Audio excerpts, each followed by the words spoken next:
Welcome to Rex Factor!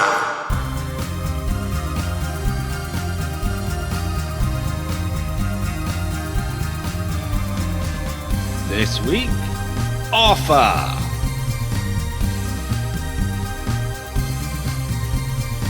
With your hosts, Graham Duke and Ali Hood. Hello, and welcome to Rex Factor, and it may very well be welcome to Rex Factor for a lot of people, as although we're recording this in 2026, we're going to use this to function as our sort of first episode. So, first of all, a little introduction. I'm Graham. Hello. Thank you. Hello. and who are you? I'm Ali. Hello. And this is the Rex Factor podcast where we review kings and queens in history. Currently British history, but, we're going to go beyond that one day. Yeah. So we're about to start Series 4, doing the nearly monarchs of England. We rate kings and queens in history, talk through their lives and reigns, and then score them on 5 factors, and then decide whether or not they have that certain something that we call Rex Factor. But we've been doing this for years, so what's going on? Well, we started all the way back in 2010. So Goodness me. 16 years of podcasting. We've come a long way in sound quality and volume. So as the podcast goes on, you'll hear the sound quality and everything get better. But the problem with that is that our earliest episodes, sound quality is not so great. We're worried that maybe that might be a bit off-putting for people. So we thought, let's do a new first episode to give you a sense of what we now sound like. So if you listen, or indeed watch this, and like it, then you can either skip ahead to later series where the sound quality and audio improves, or you can just push on through knowing that you like us and that it does get to be better. It does get better. When does it get appreciably better? It gets louder by about Elizabeth I, and we get nicer microphones by Series 2 and Malcolm III. It was early days. If you want to find out a bit more about us, head to our website, rexfactorpodcast.com, and you'll get links to all of our social media. Plus, you can sign up to join the Privy Council, patreon.com/Rex Factor, where you get an ad-free version of the main podcast, plus over 450 bonus episodes. Feeling strangely nervous about this one. This is the first interaction people are going to have. Exactly, which technically would have been the case the first time we did it, but we weren't really imagining that we'd still be doing it 16 years later. I didn't think my mum would even listen, to be honest. I'm not sure she has yet. But Indeed, one day. And also, for today's episode and Series 4 onwards, you can watch us on Spotify or on YouTube. Good. Anyway, enough introductions. The main focus for today is Offa, 8th century ruler of the English kingdom of Mercia, most famous for his huge earthwork known as Offa's Dyke. But we need to find out who he was, and indeed why he wasn't part of our first series reviewing the kings and queens of England. So, why are we here? Well, let's find out. Biography! Offa was born in about 730 in the small... What day? We don't know what day. We know what day he died. We don't know what day he was born. Okay. And I didn't look up how to pronounce this. The Hwicce, Hwicce. Oh, you've done a good job on that one. Yeah, nice. A very small kingdom within Mercia. So it's roughly Worcestershire and Gloucestershire. So this is the Midlands, for anybody not familiar with English geography. They play very fast and loose with the word king in those days, though, don't they? Well, exactly. Yes, we'll see that. It is all a bit loose and fancy-free at this point. He's more like sort of a dictatorial mayor. Well, he's not like the king of this little kingdom. It's just where he's from. So as you'll see, claims to the throne, etc., it's all a little bit looser than what you might expect, even just 100 years later. So he's the son of a man called Thingfrith, which sounds like how you might be remembering a Saxon name. Yeah, exactly. That's someone making it up. Thingfrith and Bimmermy whatever. Marfinin. So his father is Thingfrith. Presumably he was also born to somebody else as well. His mother's name is lost to history. Did they have women then?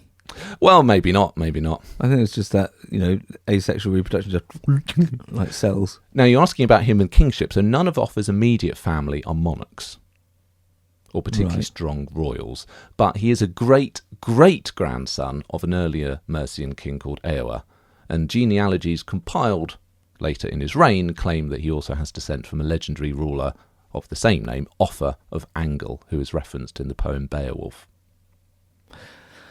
The names of that era, they either sound like the scratchiest material known to mankind or San Francisco-based tech firms.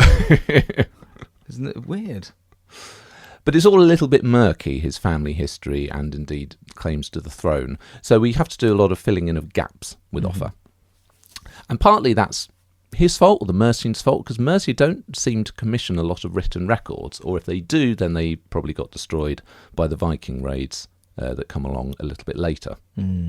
Also, Offa's a bit too late to be included in the early Saxon history by the Venerable Bede. Oh, right. And then you've got Alfred the Great, who writes the Anglo-Saxon Chronicle later, but that's very much in favour of his kingdom, Wessex, so it downplays Mercia and obviously thus downplays Offa. Yeah. Right. Bede's early then, isn't he? I just thought he was sort of clanky about with old gnarly teeth and, spit the stuff out. Thingmithriff and... yeah. And seascapes. Whatever, I can't think of a tech name. No, he's earlier. Bede's a bit earlier. But yeah, so you've got these other histories that don't really focus on them, but nevertheless, because we don't have a Mercian history, we are kind of relying on piecing together external sources that are a bit biased against them in order to find Offa. God, that's horrible, like looking for the negative of a photo or something. Yeah. So the historian Annie Whitehead compared this to reading a novel about the main character where he's only talked about by other characters and you never actually see him in action. Now, if you are coming to us fresh, this is a theme that will come up a lot, but totally ripe for Hollywood then. Oh, yeah, because you've got a lot of good details around, but a lot of gaps as well. Now, in terms of some context, there is no England as such. We might refer to England at points in the episode, but technically there is no nation-state called England in the 8th century. Rather, we've got a shifting series of separate kingdoms. It's often referred to as the Heptarchy, though actually it's a lot more nuanced and shifting than that. So you've got Northumbria in northern England, East Anglia, Essex in the east, Kent and Sussex in the south and southeast, and you've got Wessex, southwest, and Mercia, Offa's kingdom, is in the Midlands. Now, the name Mercia comes from the word Miers, or Mercia, which means boundary or borderlands. Cool. So it means they're people who lived on the borders. So whether this is the border with Wales, Northumbria, etc., isn't clear. But again, it suggests that actually even Mercia's name has probably been defined by others. Yeah. That's, if they're in the Midlands, of course, that makes perfect sense. It's like calling Germany borderlands because it's right in the middle. With wherever you are, your border. Now, initially, Mercia is one of the less powerful kingdoms, but from the reign of a king called Penda in the 630s, Mercian power has steadily grown until you get a chap called Ethelbald, who's king for an incredible 41 years, which is the longest reign in England, as was, until Edward III. Gosh. For a Saxon. Yeah. He must have been crowned as he slipped out. Oh, yeah. So Ethelbald annexed London, probably from us, actually, from Essex. And was acknowledged by Bede as King of the Southern English. So effectively, that's overlord of all of what we now call England, bar Northumbria. Now, he's not king, but in some way, the other kingdoms have had to acknowledge his superior status. That fella type of thing on the boat. Was it who I don't like? Edgar. Yes. Edgar. Sort of like a high king in Ireland. The Anglo-Saxon Chronicle calls them Bretwalders. Oh, I've heard of that. Later on, yeah. So it's sort of the king that's superior to the other kings. They need different words. Now, very powerful, but also a very notorious figure. He never took a wife, unusually, for a king this period, and he was criticised by the missionary Boniface for frolicking with nuns. Here, this is the genesis of all Rex Factor. Indeed. Why didn't we do this before? I mean, okay.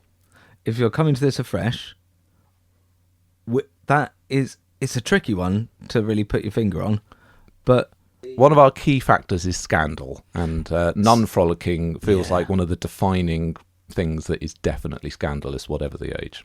It's sex with nuns. It's sex with nuns.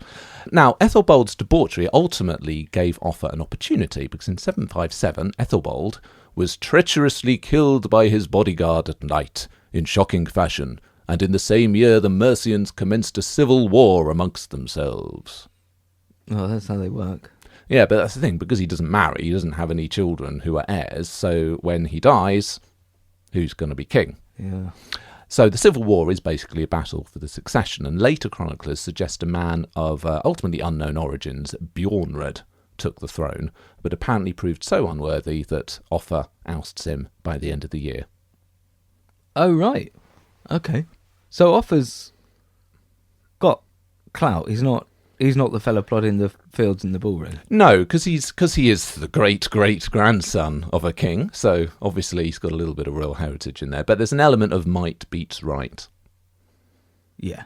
And particularly if it's not clear who has any right, then really is a case of who's got enough clout. I like that, though. Then it's removing all of the pretense around it.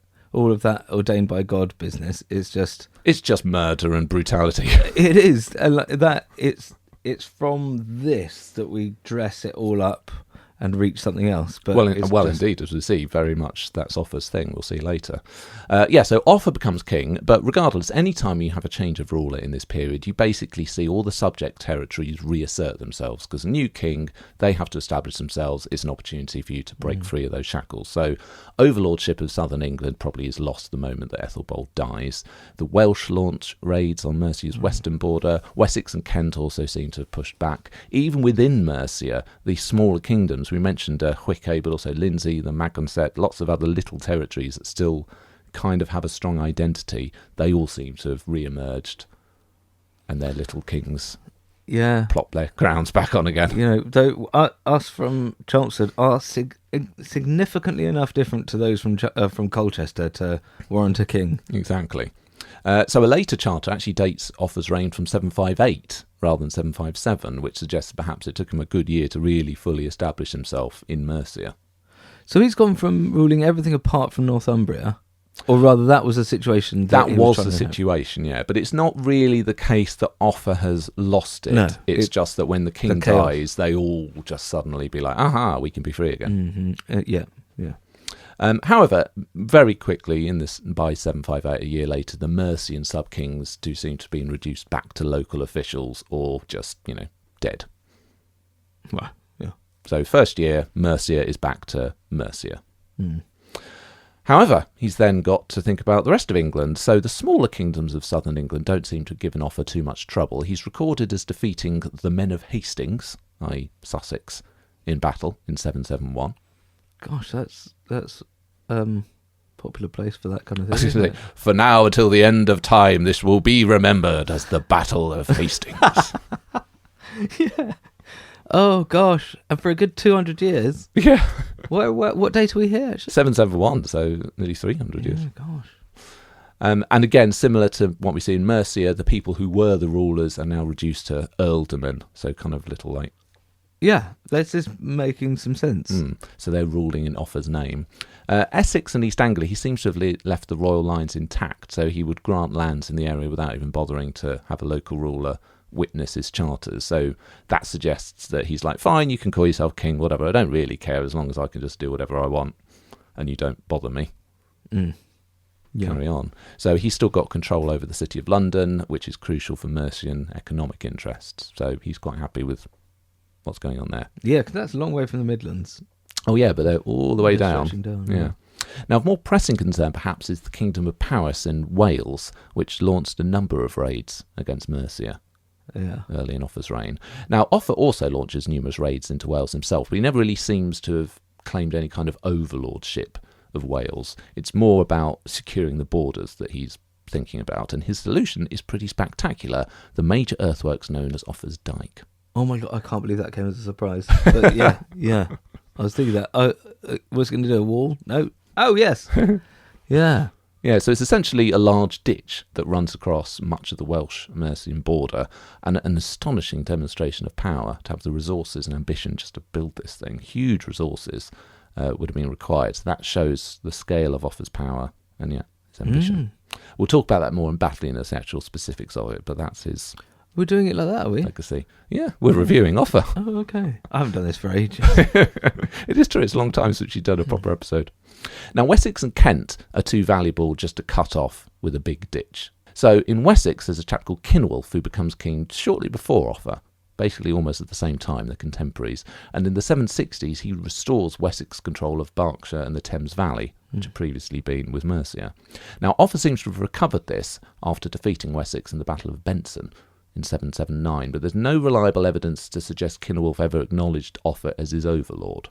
Right. So Offa gets some of the territories back, but Wessex very much still its own Trouble's place. Yeah. Now, Kent is perhaps the most lucrative prize. It's got the country's oldest mint, i.e. where they make the coins, lucrative trade connections with Europe, and, of course, the seat of the English Church at Canterbury. Yeah. Now, initially, Offa takes advantage of a power vacuum following the death of a powerful king in Kent. So in 964, he issues a charter granting land to the local Bishop of Rochester, which is a level of control that I think even Ethelbald hadn't really had. Right. However, Offa's dominance is then eroded when the new ruler, Egbert II, emerges, and he toes an increasingly independent line, and he's supported by his ally, Genbert, who is newly appointed as the Archbishop of Canterbury. Genbert. I think whatever I came up with was better than that. And he's very much Kent man through and through, so the two of them very resistant to Offa trying to take over. And indeed, it appears that Offa is defeated in the Battle of Otford in 776, and after that, he's out of Kent. Oh. So they kicked him out. Right. However, if you can't beat them, outlive them. Yeah. So by 786, both Kinwulf in Wessex and Egbert in Kent have died. Not by Offa's hand, but nevertheless, great opportunity, so he sweeps in. So in Kent, he either kills or exiles the remaining kings, because again, they have different kings and different bits of it, etc. So from 785 onwards, he's issuing charters making no reference to local rulers or local kings. It's just Offa. So it very much appears that by 785, he's annexed Kent and rules directly. Now, in Wessex, there is a new king, a chap called Beorhtric II, or Britric, perhaps. Getting close to Britvic. Yeah. Well, it is remarkably close. But he does seem to be very much under Offa's thumb, so he marries one of Offa's daughters in 789. Right. So Offa is his father-in-law, and he also works with Offa to expel a man who's got claims to the thrones both of Kent and Wessex, another chap called Egbert. So is this are they thinking we're going to merge these kingdoms? I don't think Beorhtric will be thinking that. Whether Offa's thinking that might be another issue, but they seem to have common interest at least. Okay. Perhaps Offa might have helped him become King of Wessex. He gave him an offer. Couldn't refuse. So by the 780s, Offa's very much at the peak. I meant his daughter. Peak of his powers by the 780s. He's got Kent, he's dominant in Wessex, and this probably is even greater now than the dominance that Ethelbald had enjoyed. Right. So he's kind of got there, nevertheless, by traditional means, by being your traditional opportunistic warlord. But Offa has grander and more sophisticated, perhaps imperial ambitions Oh, for his kingship. So, there is something of Hadrian's Wall in Offa's Dyke as this grand, huge thing that you just build all the way along the wall. It's practical, but also very symbolic. Yeah. So he uses that in other areas as well. So another area, slightly less battle-y, is his coinage. Yeah. So other Saxon kings have minted coins before, but from 780, Offa starts minting coins that bear his name and very high-quality portraits. So people like Ethelbald before had minted coins, but they'd seen it purely as a financial tool. Yeah. It's literally just, let's have money, economy, whereas Offa thinks, put my name and my face on it. It's a power thing. Power thing. So while Offa personified the might beats right that I mentioned earlier in terms of how he became king, he now wants to change it up. He now wants to pretend that it's right. Exactly. So he wants to try and establish a genuine dynasty, a royal family that's elevated above the other claimants, to make sure that his son, Ecgfrith, will be the unquestioned heir. Okay. And now this is where it takes 800 years to get from this might is right towards a little democracy. But we'll get there. Don't worry if you're worried. So as I said, this is a contrast. Ethelbald before hadn't even bothered to marry, never mind sire, an official heir. Yeah. Offa takes a very different approach. So his wife and his queen, and it is a queen, Sinefrith, enjoys great power and influence as Queen of Mercia, including minting her own coins with her own name and in her own image. Gosh. So that's the first Englishwoman to enjoy that privilege. So the first Englishwoman to appear on a coin, and the only Saxon queen ever to appear on a coin. But has any non-ruler ever been on a coin? Because she's not ruling, is she? She's married to the ruler. It seems odd. Yeah, no, true, yeah, to have the consort. Yeah. So as they take over these other parts of the country, although it's not a country yet, the other parts of the landmass, the bits they're taking over, they then christen Mercia, or is there an idea of calling this bigger empire something else? We'll talk about that in Subjectivity a little bit more, but essentially, no. Essentially, it feels like it is still Mercia. It's not dear. England. But also, it's not that Kent has become Mercia. It's Mercia rules Kent.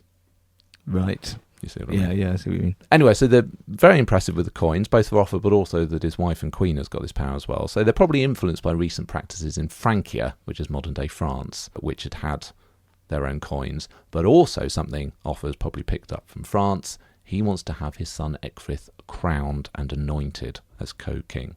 Anyway, but this is a new thing. It's not something that we were doing before, but he's seen it happen in France. He thinks, yes, this is a way to confirm even greater legitimacy on my son.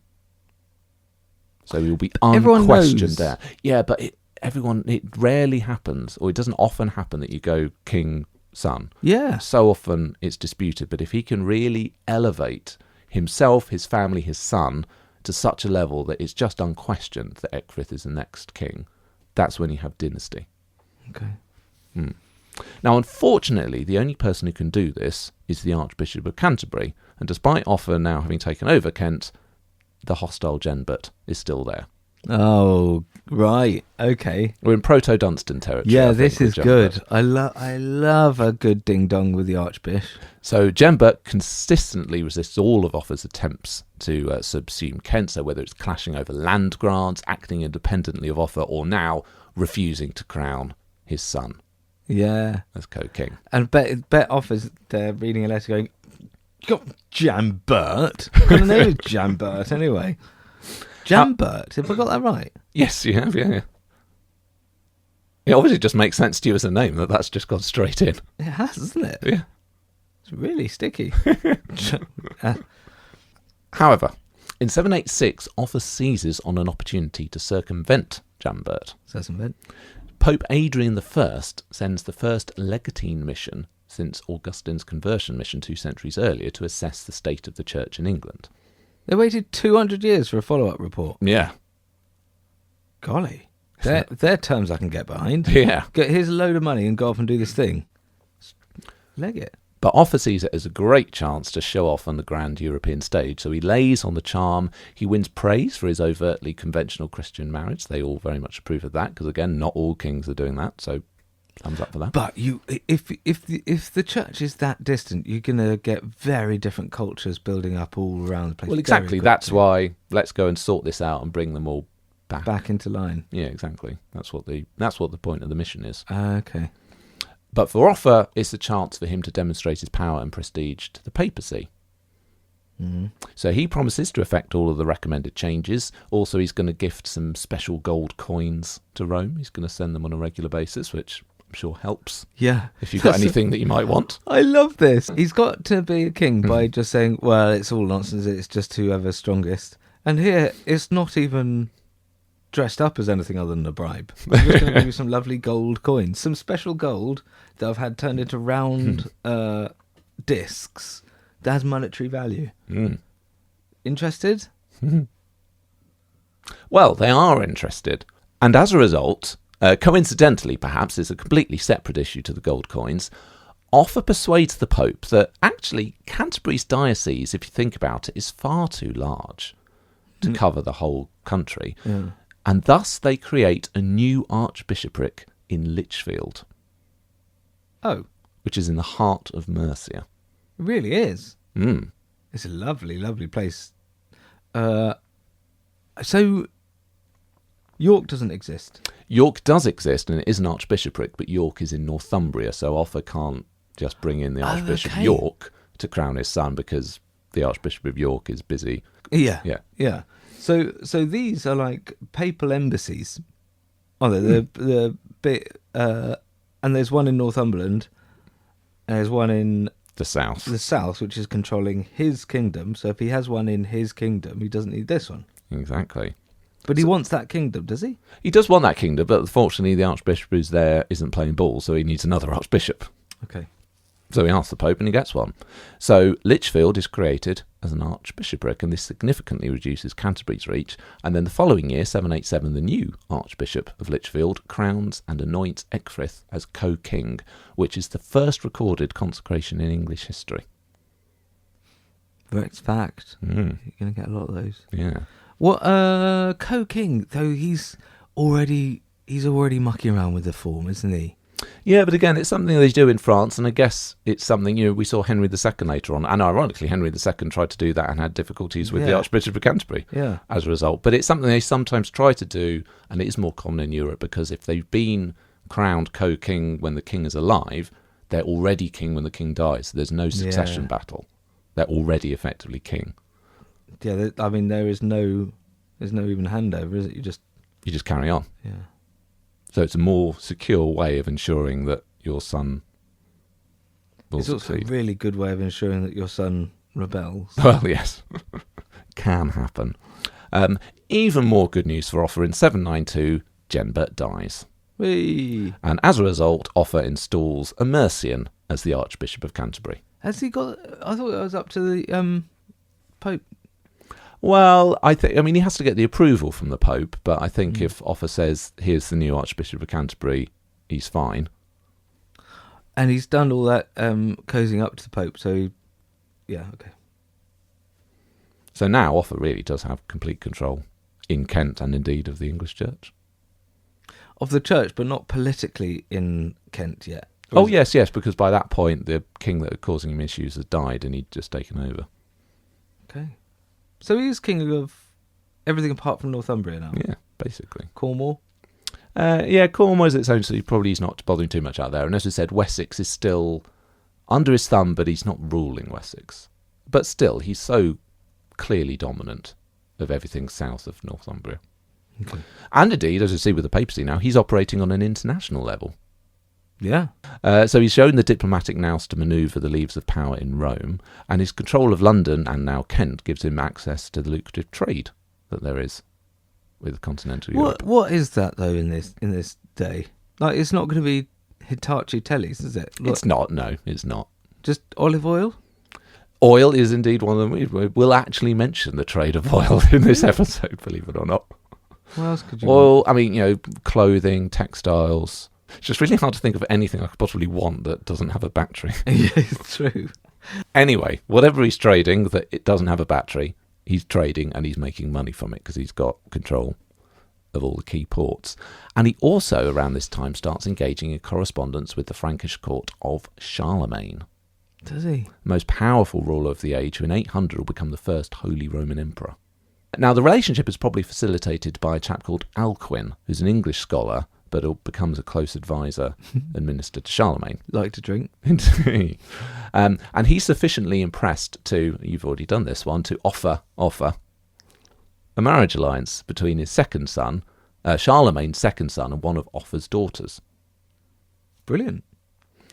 However, Offa demands a reciprocal match between his son and one of Charlemagne's daughters.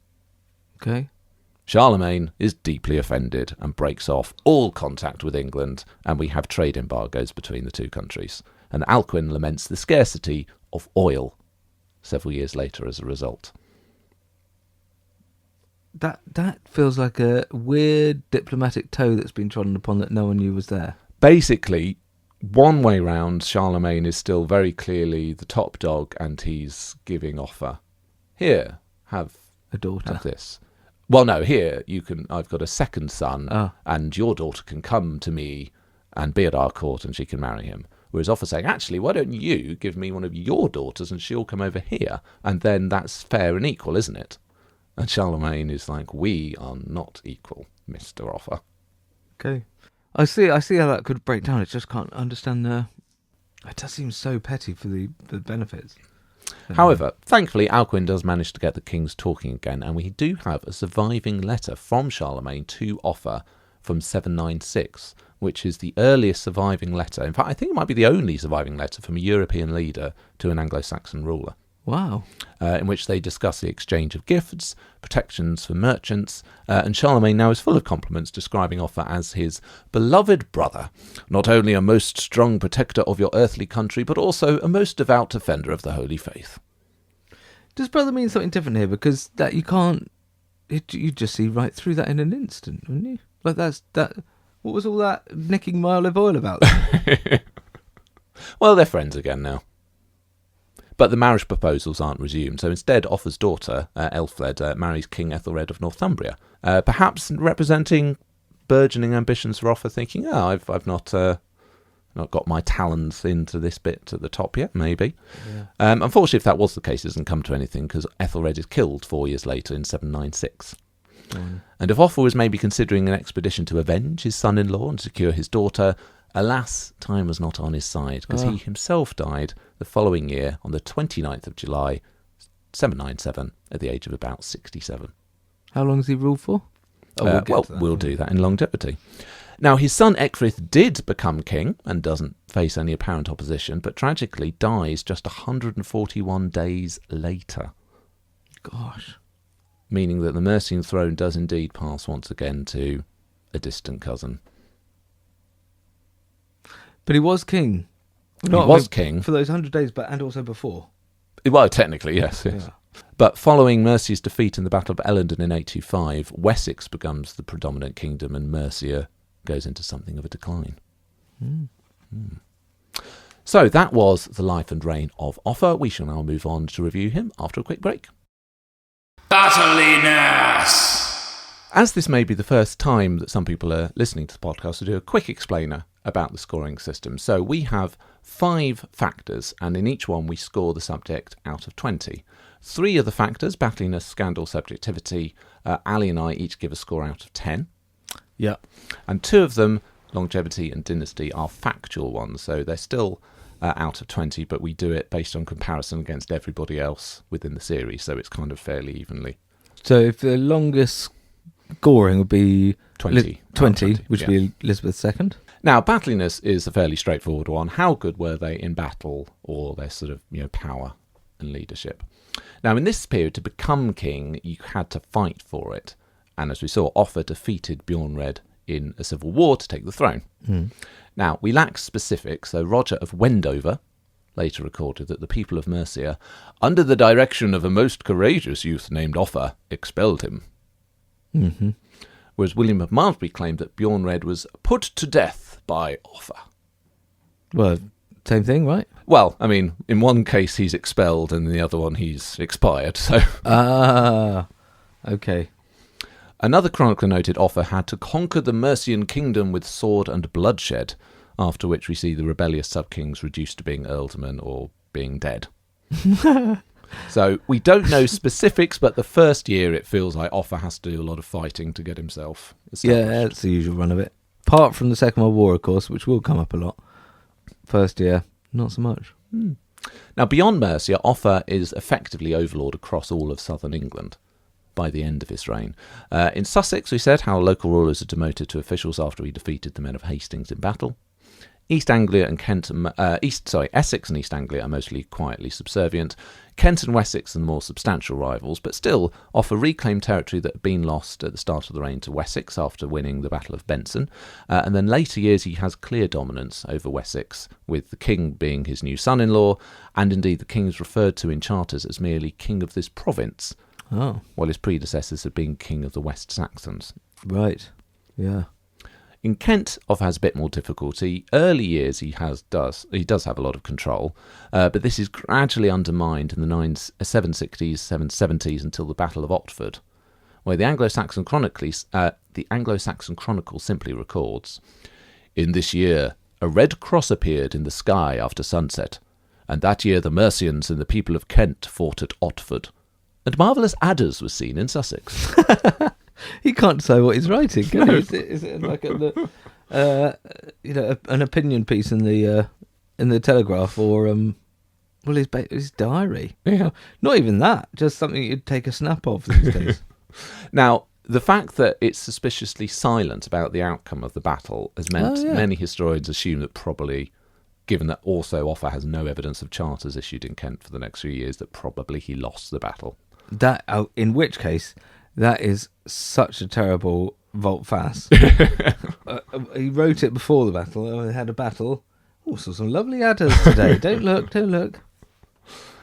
So negative there that he's lost this battle. But still, by the end of the reign, Offa has expelled Kent's kings and installs a mercenary as Archbishop of Canterbury, so very clearly finishes on top. Now, his most famous military legacy is the one that bears his name.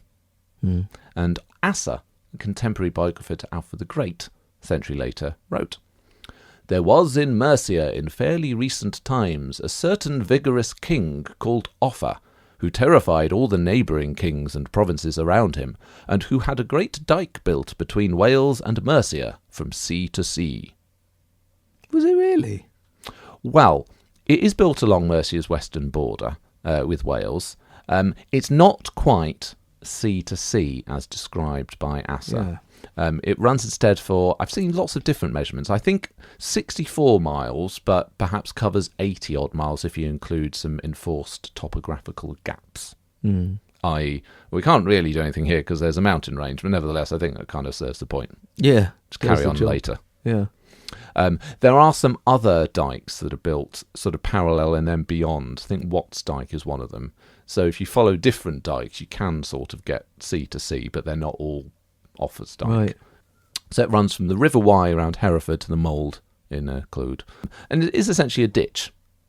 Yeah. So you've got an upcast bank on the east side, so you've got the Mercians on top looking down into Wales. All the spoil was chucked one way. Yes. So at its peak, around 17 feet high and that's 60 feet wide. Wouldn't it be better to have it a wall both sides? Ultimately, Well, you could put a little bridge across it. but then it's sort of also then it's harder for you to get into Wales if you built them a sort of ditch wall as well. Yeah, that's all right, isn't it? Well, no, his plan. Well, I mean, to be fair, there are a lot of mysteries about it, and actually, the purpose of it is a bit of a question. And also, we don't have any archaeological evidence of things like garrisons or gatehouses akin to Hadrian's Wall. So we can't know exactly what it looked like at the time, or indeed, to be fair, what you were saying, what exactly it's for. Is it a defensive barrier to stop the Welsh getting in? Is it an offensive staging post from which they can launch raids into Wales? In which case it would be a bit of a drawback if there was another one immediately on the other side and then they couldn't get in. Is it just a way of controlling the border and the movement of people on both sides? Maybe it's a mix of all three. Yeah. We don't know exactly. Perhaps indeed it's most significant as symbolic of his power. It would be really good to see it from the Welsh side. I think I can only remember sort of seeing it's jolly deep. But to see it like a wall, like a equivalent of a castle, would be interesting. Now I say a symbol of power, but of whose power? Because Asa is the first person to describe or ascribe the dyke to Offa. Oh. But we don't have any definitive dated archaeology to say exactly when it's built. So there have been some historians who speculate maybe it might have been started before Offa, and indeed maybe it's finished after Offa. So is it a grand project of Offa's, or is it just something that has gradually been built? Oh, gosh. And Asa just went, I think that's probably Offa's Dyke, and then from there on after, Offa's Dyke. Oh, man. That's what we're basing all this on.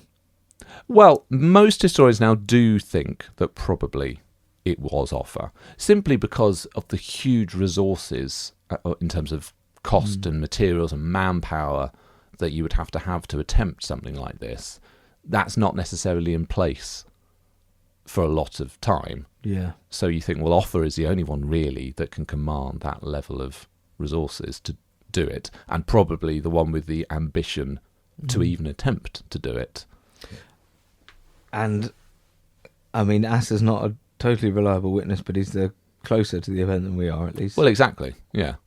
100 years off rather than, 1,200, which is, again, a remarkable legacy. The fact that it is still there, still survives, still keeps the Welsh out.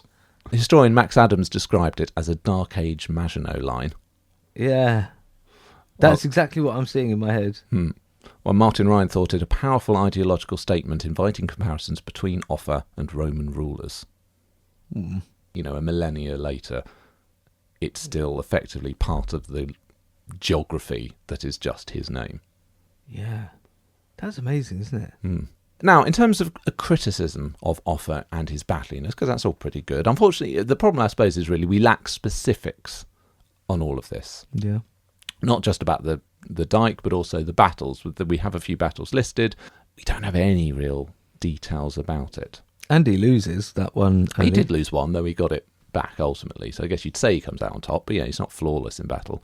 Also, the extent to which he's truly king of the kingdoms he subdued, or is he just a very significant power that others have to acknowledge? It's not Athelstan, king of all England territory, even if he is dominant over most of it. It's not perhaps quite the same.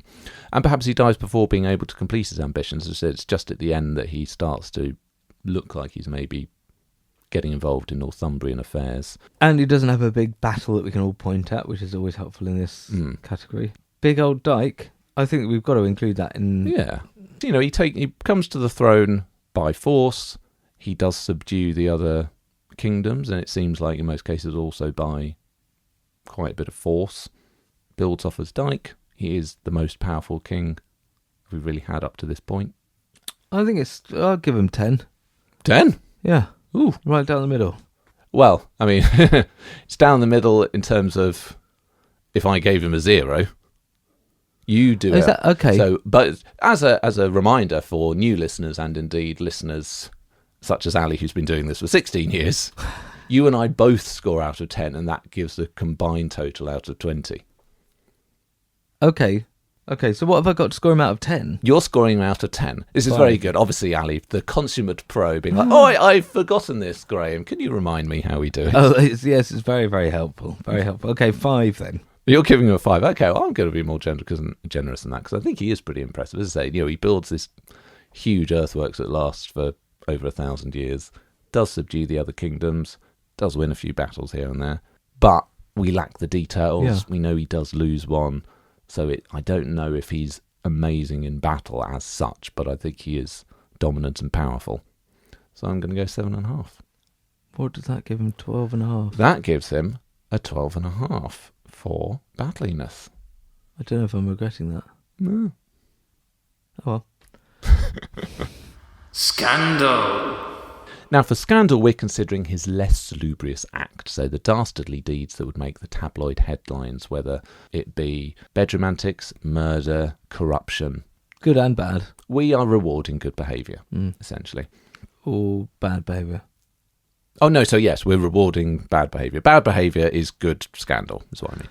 Yes. Yeah. And not because we're naughty boys, but because it gives history something to latch onto so we remember them. It's part of what makes the monarchs memorable, Yeah. the scandal. So even though it's not technically good, it's part of that star or quality that makes them stand out. So for Offa, the means by which he came to the throne has a slightly suspicious whiff to it. Because the later chroniclers all seem to be pretty unanimous in declaring that Bjornred was definitely a bad egg, and the Mercians all rise up and think, thank goodness this veritable chap Offa is here to save the day. Michael Wood suspects the sources are a bit too anxious to stress just how much this definitely wasn't a coup. Okay. So you suspect that whoever was intended to be heir, regardless, Offa was going to become king at the end of it, one way or the other. Yeah, all right, okay. And he clearly has a ruthless ambition. We see this much later in his reign with the death of King Ethelbert II of East Anglia in 794. Now, I said how East Anglia generally didn't give him much trouble, but right at the end of the reign, there's a bit of an exception. So the Anglo-Saxon Chronicle simply records, King Offa ordered King Ethelbert's head to be struck off. So, Offa with his head. I've been waiting for that one. Now, even in the brutal world of 8th century England, where it's all killy, stabby, stabby murder, it's still rare for one king to execute another. Like, not killing in battle, just have him beheaded. Yeah. There's no battle here, there's no war. Yeah. So, what happened? Egbert or Jambert? Ethelbert is a different one. Okay. Now, there's a romantic legend to how he got his head cut off. Is there? Ethelbert of East Anglia apparently fell in love with one of Offa's daughters, Elthfrith. And then, much against his mother's remonstrances, he came to Offa, the most potent king of the Mercians, beseeching him to give him his daughter in marriage. Now, early accounts suggest that Offa's subsequent role in the affair was most treacherous, but by the 12th century accounts, Offa is said to have received him with all possible courtesy. However, Offa's queen, Sinefrith, argues, God has this day delivered into your hands your enemy, whose kingdom you have so long desired. If therefore you secretly put him to death, his kingdom will pass to you and your successors forever. Secretly put him to death. Yes. Just rub him out of history. Yeah. Does he do it? Offa rebukes her as a foolish woman and is appalled at such a dastardly idea. Who wrote this? Perhaps sources sympathetic to Offa. Okay. So Sinefrith, his wife, decides to sort it out herself. So she orders a pit to be dug under Ethelbert's chair. So he sits into it, falls into the pit, and is then stifled by the executioners placed there by the Queen. Digs a pit. Yes, I'm not quite sure why we really needed the pit and why you couldn't have just had the executioners from the off. But nevertheless, she decided, no, it's a dastardly plan. There's got to be a pit or a trapdoor or something. Yeah, you've seen James Bond. We need to have this long, drawn-out process where it's possible to fail at multiple points. I have a shotgun in my room. Yeah. Well, that is strange because that's just like Fishy Angel Man. It is, yeah. It's like the Kenneth MacAlpin, first King of Scots. Unburied James Bond. Mm. So seriously, she dug a pit. I mean, life's not great when you've got a floor you can dig in the first place. So you just got to give over on some of this stuff. It's just weird back in the day. Apparently, Offa, after hearing the news, shut himself up in grief and tasted no food for 3 days. Before pulling himself together and conquering East Anglia. Yeah, when life's good, be lemons. So this is quite a well-worn trope in Saxon times. Wicked queen trope, indeed. It's not very convincing. And perhaps more pertinent is the fact that Ethelbert had started minting his own coins and demonstrating an unwelcome degree of independence. So almost certainly in real life, Offa just has him killed for political reasons. And can blame the wife. And then they blame the wife afterwards. Because it's clear where the chronicles who want to support Offa because he had founded their monastery or something, think, well, I mean, we know that this guy got his head cut off when he went to Offa's court, but we don't want to say anything bad about Offa. Who can we blame? Yeah. How could it have happened? Was there Yes, there was a woman, of course. Yeah. Blame the woman. Blame the woman. What did she do? Make it exciting, will you? Got all these pages to fill. It's freezing. So in reality, it's very much Offa's thing, bumping off his rival. So Offa has him killed because he's a rival. Yeah. Indeed, it's very much his calling card. So Alcuin wrote after the death of Offa's son, Ecgfrith, I do not believe the noble youth died through his own sins. It was the vengeance of the father's blood that fell on the son. For you know as well as I how much blood the father shed to secure the kingdom for his son. We don't have to agree with that, but the point that we can take for scandal is that Alcuin is obviously saying, look, you and I both know he murdered loads of people. He was really bad. Yeah. He did a lot of this killing stuff. If ever there is a category, he's going to do well in it. Yeah. Okay. Now, the peak of Offa's potential scandalous ambition was a rumour reported to Charlemagne by Pope Adrian I that Offa had suggested to Charlemagne that they remove us, i.e. the Pope, from the holy seat and place another upon it from among your own people. So the Pope saying, a little bird has told me that you and Offa have got a plan to get rid of me, the Pope. And put one of Charlie's boys in. Yeah. But that it's Offa's big idea. What did Charlemagne say to that? Charlemagne already knows that this rumour's coming because Offa's warned him about it. Not because Offa's like, oh God, the Pope's found out about the plan, tell him it's not true. It's probably a rumour started by Genbert. Because it's around the time of Lichfield becoming an archbishopric in the sun. So probably Genbert's trying to undermine Offa with the papacy by saying, he's actually planning to get rid of you. Oh, so then they want to turn it around and say, no, look, this guy, he's now even making this stuff up. Yeah. So probably not true, which is a shame. But the fact that it's not completely preposterous, an idea, even from the Pope's perspective, is like, I'm sure this isn't true, but I've heard a few things about Offa. Sure, this definitely isn't true. So it shows that people perceive him as being a bit cunning and overly ambitious. Yeah. But he wasn't really planning to bump off the Pope. But he did do bumping. He did, yes. But he didn't do bumping of a different kind, unfortunately, because we have no lurid bedroom antics to speak of for Offa. Well, he's not going to do very well then. So you remember the unmarried Ethelwald had been rebuked for cavorting with nuns, and apparently even rumours that he then conspired to have illegitimate children by the nuns murdered. Right. In contrast, Offa is conspicuously monogamous, gives his wife full honours as queen, gets a big thumbs up from the Pope's dudes for being properly Christian married, entirely proper living arrangements. It's all right and proper with Offa. It's all bright and proper with Offa. That's what he should have the coin under his little logo. Do you know what his logo should be? The off symbol, you know, that round circle with the line through it at the top. Where's that on? You know, you have a circle and a line. Which one's off and which one's on? O for off. I for on. It's nice you're going through the thought process of the guy that designed it. Look, it's great. It's got O for off. I thought it would be O for on. Oh no! Yeah. It's like when we decided that we talk about fire alarms going off. Oh, thank God, so I can go back in. No, it's gone off. What are you talking about? Is it on? No, it's gone off. Anyway, if we bring it back to Offa and his scandal. Yeah. We don't have bedroom antics. Oh, yeah. Right, no, yeah. But we do have him murdering people, beheading another king. Who was having sex with all the nuns then? Ethelbald, the guy before him. I didn't mean for that to be like, well, someone's got to be doing it. Who's doing that? Oh, sorry, Ethelbald's got it. Okay, fine. So he's just got murdering. So he's just a murderer.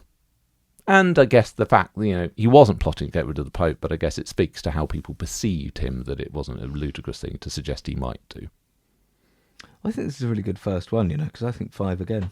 Yeah, I think for Scandal it maybe is a 5, because it is also a very brutal time. So although he does go around clearly murdering people, and Alcuin, as a religious chap, doesn't approve, but I'm not sure that actually it would have been so outrageous a thing for a Dark Ages, we don't say that anymore, king to be doing. Do we not?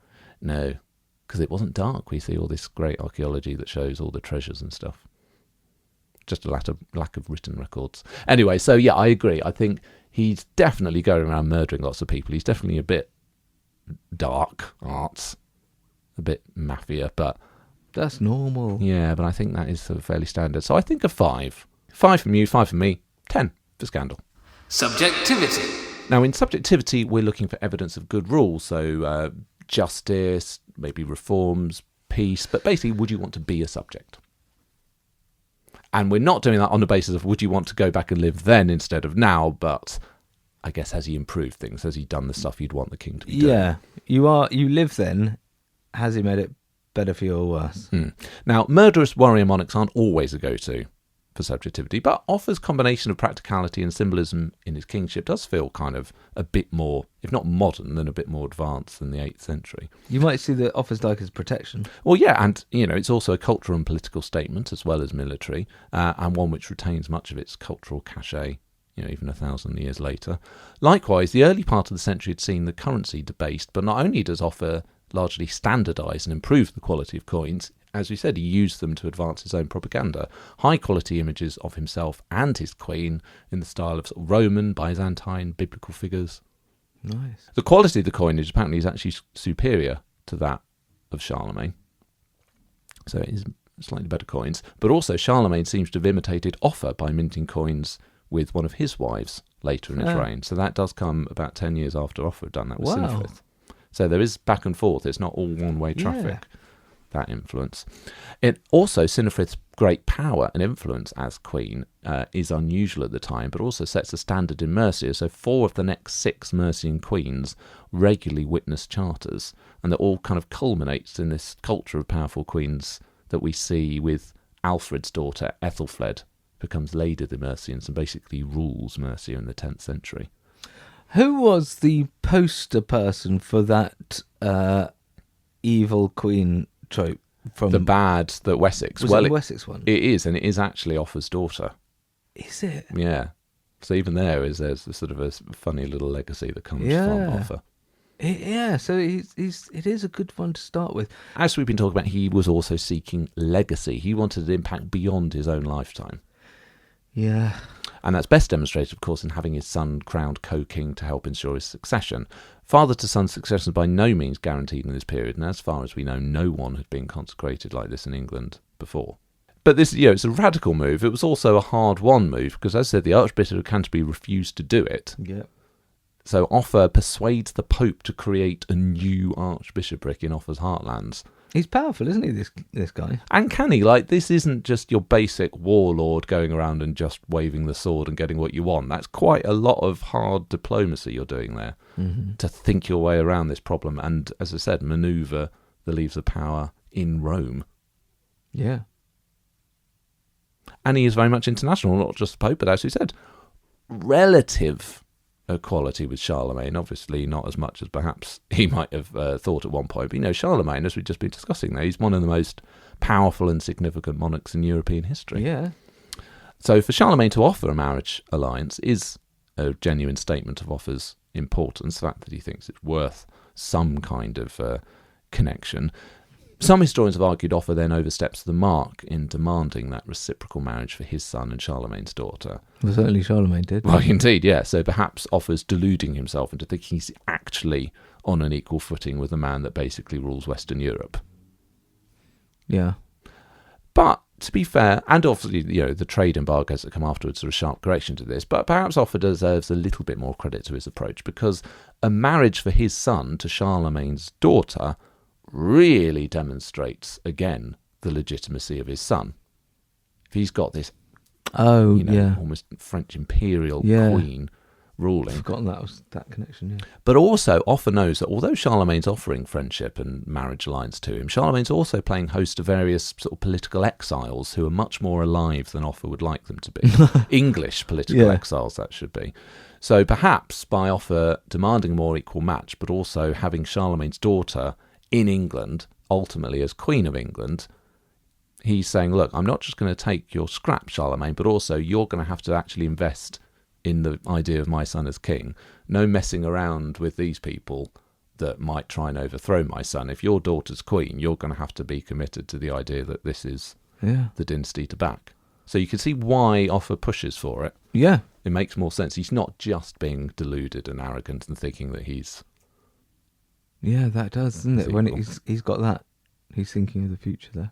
He doesn't get it, of course, but it's perhaps less ridiculous that he pushed the boat out further than he might have done. And indeed, they do patch things up a few years later. So 796, Charlemagne wrote a very friendly letter to Offa, gave him a Hunnish sword, and described him as his beloved brother. Slippery fish. Yeah, now, arguably, the sword is the sort of gift that a lord might give to one of his retainers. So, it's not necessarily he's still a grinding statement of equality. He's still like, yes, little offer. Here you go. Yeah. A little offer for you. But nevertheless, it shows that Charlemagne sees the value in cultivating good relationships with Offa and his court. Yeah. He could just ignore it. Like, it's not like England's going to come and do any... Well, proved him wrong there, of course. But, from Charlemagne's perspective, he doesn't need England, really. But he obviously thinks, well, it's probably worth. He's obviously a king of a certain stature. Yeah, I think all of this is giving Offa... We're working out the status. It's helpful to paint that picture. Now, if we're to criticise Offa in this category, I guess the question is, where is his cultural hinterland? Right. Where's his cathedral? Where's his cathedral? Where are his books? Where's his art? Where's the other stuff that you might want? Alcuin praised Offa for being so keen on encouraging reading, but there's little evidence that anything really comes of this. There's no reason to think Offa himself was literate, though to be fair, most kings weren't at this time. We do have a gift from Offa of a gospel book to the church at Worcester, which is the only surviving artefact we have connected to Offa. Really? Directly. So that perhaps suggests he understands the symbolic value of a book, if not actually the content of it. Yeah, it's an awfully long time ago. Now, some people have speculated that the classic Old English poem Beowulf could have been written for Offa's court. So his namesake, Offa of Angelus, celebrated in the poem, and celebrated for defending and defining the nation's frontier, for which they use the word Mercia. Right. Sounds a bit like Mercia. Yeah. And Offa, of course, builds a frontier. Yeah.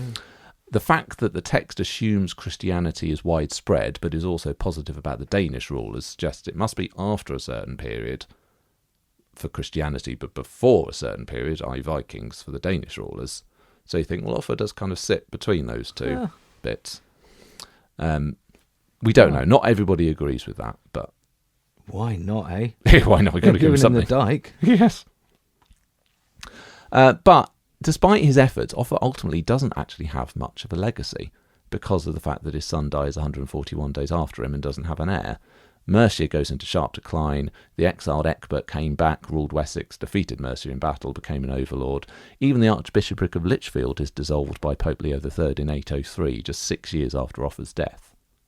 Only lasted 6 years. So Alcuin wrote that it had been created not as it seems by reasonable consideration, but by a certain desire for power. So basically, after Offa dies and Ecgbert, everyone's like, look, I mean, we're not saying the Pope got it wrong, but, I mean, come on, we all know what was going on there, don't we? Yeah. But Lichfield continued to be important in the Church of England, right? Like 1,000 years later. It's an important place, and it's an important settlement in Mercia and all that sort of stuff, but it's not an archbishopric anymore. So that was the first and last Archbishop of Lichfield. Position's vacant then. Well, indeed, yes, bring it back. So it's this funny thing where Offa's achievements are remarkable, but apart from the Dyke, they don't really survive him.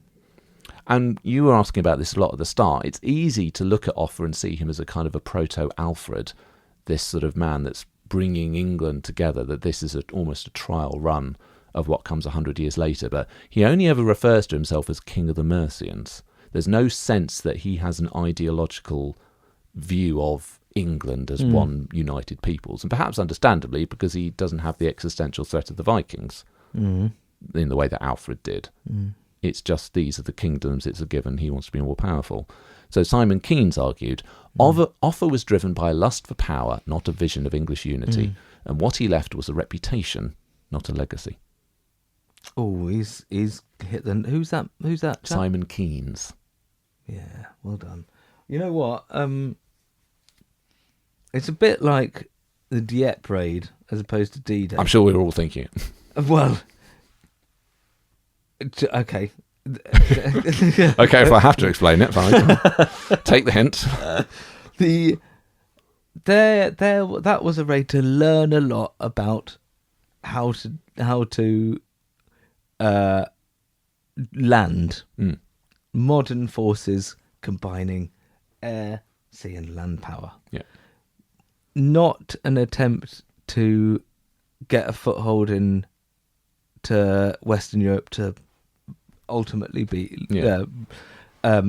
back the Nazis. Why are we talking about this? I'm sure many people are wondering. I guess because you're saying that... Oh, yeah, Alfred. When we look at Offa and Alfred... is D-Day. Yes. Learned a lot, but a lot of the standards were set by Offa. And ultimately, you want to know where the Churchill tanks fail, and they become a great piece of kit. Yes.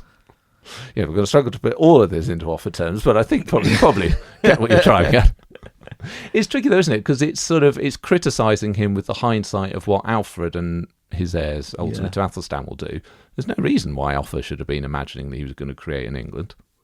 No, that's why I asked that Mercia question about when he ruled that other stuff, whether there was a bigger name sitting above it / bigger ideal, but it's just more like, it's more gangstery. It's just power. Yeah, but equally, it's harsh because obviously it's not his fault that his son died 141 days after him without having produced an heir, and that's why he doesn't have a legacy. If his son had ruled for 30 years and had sons, and they'd gone on to rule, and they'd written stories about Offa, and Offa then would have been the founding father, and maybe Mercia then would have spread and would have ultimately started to come. Maybe it would have all just been called the Kingdom of Mercia, and not England. But it might have been this dynasty that starts with Offa, but. As I guess Alcuin's saying, for all that you try, you can't control what happens afterwards. Yeah. And Offa tried to and failed, but, there's only so much you can do. It starts Offa. But, he does get his son crowned co-king. He does do all the stuff with the papacy. He does all the impressive coins, the powerful queenship, the advanced forms of kingship he's doing that's not just kill, and everyone give me money. He is more sophisticated. It's like a glimmer. If we were still using the term Dark Ages, you get a Yeah. and then it comes all back. So what do you think for a score for Subjectivity? Oh gosh. And we haven't talked about, we'll talk about this next, but it is quite a long reign as well, so you think it's quite stability.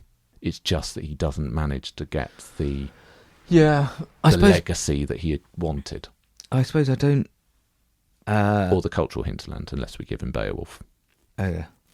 I suppose it wouldn't be much fun for the people. It's more like getting the structures in place so that you can reap the benefits later. It's the 50s.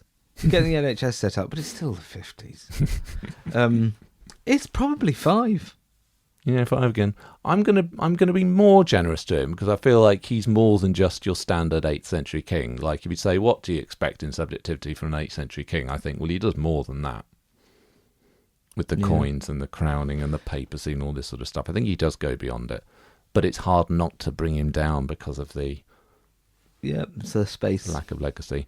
I'm going to give him 6.5. Okay. I think he is good and impressive, but almost by his own standard, he didn't quite get there, even if he couldn't control it. So that is... I said 6.5. Sorry, what did you say? You said 5, didn't you? 11.5 for Subjectivity. Longevity. Offa was king of Mercia from 757 to the 29th of July 796. Now, we don't know exactly when his reign started in 757, so if we just call that a nice round 39 years. Yeah. Now, I said how we take all of the monarchs in a series and we work out the gaps to give them their score. Now, technically, of course, Offa isn't actually part of any series. No, but if we compare him to the English monarchs, so series 1... Yeah. So it feels like where he would belong. 39 years would be the joint 7th best score. Would it? Tying with Henry VI. And thus would secure him 16.5 out of 20. 7th longest? Yeah, in the 8th century. Dynasty, not the programme. For Dynasty, it's how many legitimate surviving children the monarch has at the time that they die. And in Offa's case, he has 4 surviving children. This is really good. Ecgfrith, who succeeded him as king, albeit briefly, but nevertheless, and 3 daughters. So Edba, who became the Queen of Wessex, and is the one you ask about, the notorious one in Wessex that gave queens a bad name. Elfled, who became Queen of Northumbria, and Elfrith, who became an abbess. Oh. She was the one that the King of East Anglia wanted to marry. Oh. So could very easily have had all 3 of his daughters be queens good as well. Work. So 4 children in Series 1 would have put Offa in joint 14th and a score of 6.68. Anyway, that gives Offa a total score of 56.68. Not bad. It isn't bad at all. Now I'm just going to get up my spreadsheet, and that would put him in 19th place. Out of 58 he will be if we include Charles III, who is on my spreadsheet, even though we've not done him. So top third. Well done, that man. But it's not all about the score, of course. Does he have that certain something, that lasting legacy, the great achievement, the star quality that we call... Rex Factor! I think so.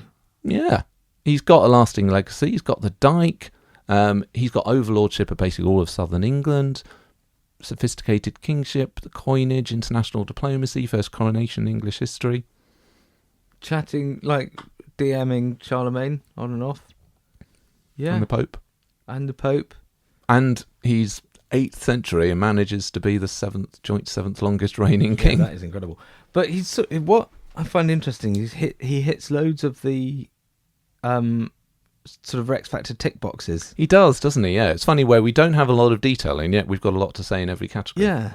Even the Archbishop chat. That that's got echoes of Henry, both 2nd and 8th. Yeah. Yes, imagine, for Henry VIII being like, but the Archbishop, they won't let me divorce them. Well, I could just create you an entirely new Archbishop that would do the job. You should have done that. And I suppose he did do that. He did that with Thomas Cranmer. So he just waited for the Archbishop to die. It was Offa's like, I don't need to wait that long. I'll just make another one. Yeah. So, yeah.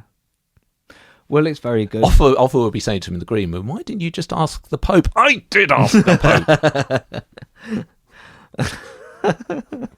Correspondence Corner. So that was Offa of Mercia. Nice. Head to our website, rexfactorpodcast.com, to get all our social media links and more information about the podcast, and tell us what you thought about Offa. Hang on, did he get the Rex Factor? Yes. Okay. Right. If you'd like to support the podcast, you can subscribe and leave a review on whatever podcast provider you use. And if you want to hear more of us, you can donate monthly and join the Privy Council at patreon.com/RexFactor. You get an ad-free version of this podcast, plus over 450 bonus episodes, including a Privy Chamber episode for Offa, where we'll go into more detail on certain elements of his reign, of the time, the notorious daughter that you mentioned that ruins queenship in Wessex. We'll talk about that a little bit more. Now, usually we do a shout-out to new Privy Councillors at this stage in the podcast, but because it's a bit weird with this being a new episode, but also being the first episode and going back to the back, I thought that might be a bit odd. So we'll wait till next time to start doing the shout-outs. But otherwise, that's all from us today. So if you are new to Rex Factor, thank you very much for listening, stroke watching. You can now either go on to the next episode in the feed, which will be backgroundy stuff, and then Alfred the Great. And if you're not sure about the sound quality of those, jump ahead to a more newer episodes. We're about to start in 2026, Series 4 of Rex Factor, doing the nearly monarchs of England, the ones who could or should have become king or queen, but for variations in fate didn't manage it. And you're about to hear me in my late 20s, full of the joys of spring. Indeed. I think lying down, which might be part of the reason for poor sound quality. Yeah. Anyway, until next time, thank you very much for listening, stroke watching, and goodbye. Cheerio. Cheerio.